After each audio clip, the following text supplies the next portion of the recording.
Pakistan is a federal parliamentary republic consisting of 4 provinces and 4 federal territories. With over 182 million people, it is the 6th most populous country in the world and has the 2nd largest Muslim population after Indonesia. The newspaper Dawn, founded by Muhammad Ali Jinnah, was first published in 1941 and was dedicated to promoting for an independent Pakistan. In the late 1990s and early 2000s, Pakistan's media showed promise, but as of late has been in rapid decline.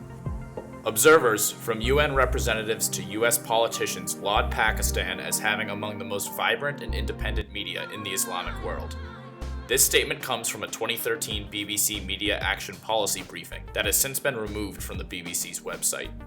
Many identified 2014 as the event horizon for media censorship in Pakistan, but the truth is that even before that, authorities in the military were not so easygoing on media.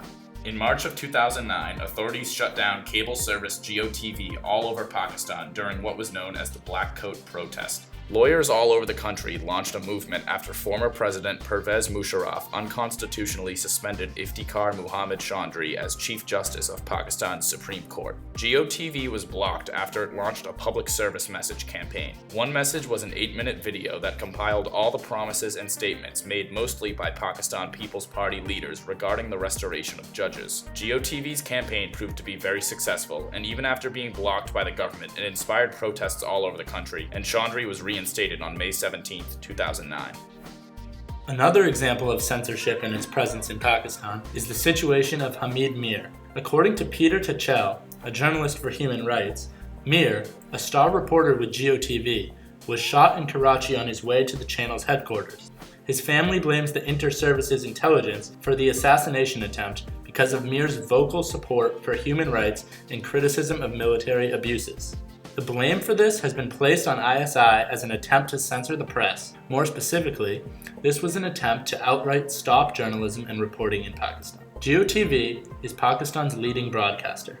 After it broadcast claims that the ISI was responsible for the attack on Mir, an unprecedented wave of apparent revenge attacks was initiated against the TV channel and its sister print group, Jain Publication, the largest media house in Pakistan. It is widely believed that by punishing Pakistan's most powerful TV channel, a deterrent message has been sent to all media organizations. Do not dare criticize or accuse the ISI, or the same will happen to you.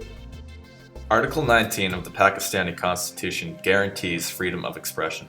Citizens shall be guaranteed fundamental rights, including equality of status, of opportunity and before law, social, economic, and political justice, and freedom of thought, expression, belief, faith, worship, and association subject to law and public morality. 2002 is considered the year when media was finally liberalized in Pakistan, with many news media laws being passed. The establishment of the Pakistan Electronic Media Regulatory Authority in 2002 meant that the broadcasting market in Pakistan was open and licenses could be given to private companies. Anything which defames or brings into ridicule the head of state or members of the armed forces or executive, legislative, or judicial organs of the state, as well as broadcasts found to be false or baseless. In fact, these can bring jail terms of up to 3 years and up to 10 million rupees, or the equivalent of approximately $95,000 in fines. But these regulations are not enforced in practice. Notably in 2011, PEMRA blocked the BBC World News TV channel after its 2-part documentary, Secret Pakistan, first aired, which accused the ISI of teaching Taliban members how to make bombs and tipped off Al-Qaeda to American attacks. They claimed the doc was one-sided.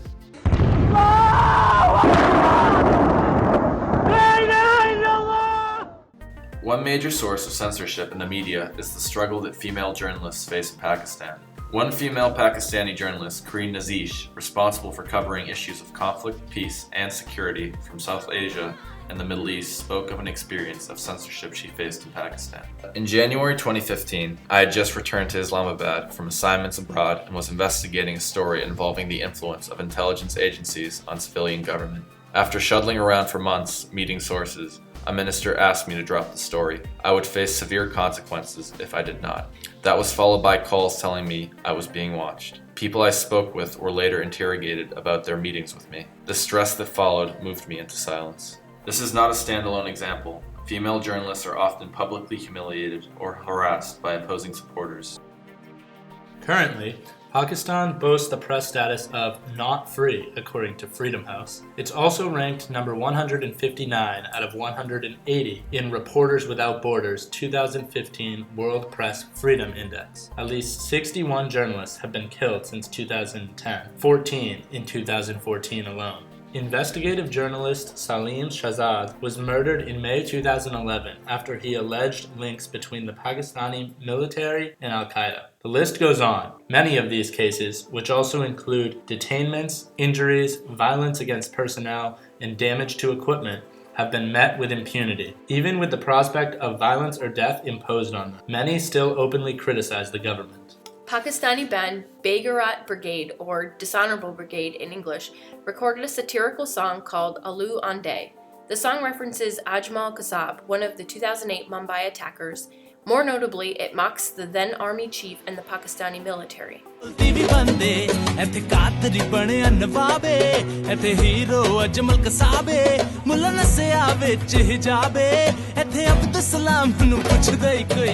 Sunday's release of the Panama Papers exposed how much corruption runs rampant in the highest level officials in Pakistan, and the media landscape will never change while these kinds of leaders are still in charge. गिरफ्तार करो